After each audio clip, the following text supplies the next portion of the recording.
நான் காலேஜ் படிக்கும்போது வேலண்டைன்ஸ் டே அப்போ ஒரு பெரிய சம்பவமாயி போச்சுங்க.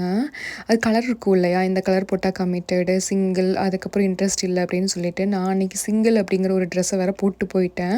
நான் வாஷ்ரூம் போன கேப்ல வந்து பார்த்தீங்கன்னா, என்னோட பேக்ல வந்து ஒரு லவ் லெட்டர் இருந்தது. நான் என் ஃப்ரெண்டுட்ட கேட்குறேன், "யார் வச்சா?" அப்படின்னு சொல்லிட்டு. வெளியில தான் அந்த பையன் நிக்கிறான். அந்த பையன் பார்க்கறக்கு ரொம்ப டெரரா இருக்கான்னு சொல்ட்டா என் ஃப்ரெண்டு. அப்ப நானும் சரி அப்படின்னு சொல்லிட்டு வெளியில போய் பார்த்தேன். நெறைய பசங்க நின்னுட்டுருந்தாங்க. எனக்கு கொஞ்சம் பயமா இருந்தது. திருப்பி உள்ள ஓடி வந்துட்டேன். அப்புறம் என் ஃப்ரெண்டுட்ட சொல்றேன், "உண்மையாலுமே அந்த லெட்டர் அவன் தான் வச்சானா? யாராவது பையன் தான் வச்சாங்களா?" அப்படின்னு கேட்குறேன். "ஆமா" அப்படின்னு சொல்லிட்டு நான் 2, 3 நாள் வந்து வெளியிலயே போலங்க.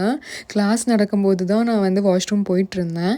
அப்புறம் ஒரு 4, 5 டேஸ் வந்து ரொம்ப பயமாயிருச்சு. அப்புறம் என் ஃப்ரெண்டு சொல்றா, "அத நான் தான் வச்சேன். நீ இப்படி ஒரு பயந்தாங்கோலியா இருப்பேன்னு நான் நினைக்கவே இல்ல" அப்படின்னு சொல்லிட்டு அசிங்கப்படுத்தி விட்டுட்டா. இத பத்தி நீங்க என்ன நினைக்கிறீங்கன்னு சொல்லிட்டு எனக்கு கமெண்ட்ஸ்ல சொல்லுங்க. வேலண்டைன்ஸ் டே அப்போ இந்த கலர் கோடெல்லாம் வந்து காலேஜ் டைம்ல வந்து ரொம்ப கிரேஸா இருந்துச்சு. இப்போவும் அப்படி இருக்கா? இல்ல வந்துட்டு அது மாறிடுச்சா? அப்படின்னு சொல்லிட்டு எனக்கு வந்து சொல்லுங்க.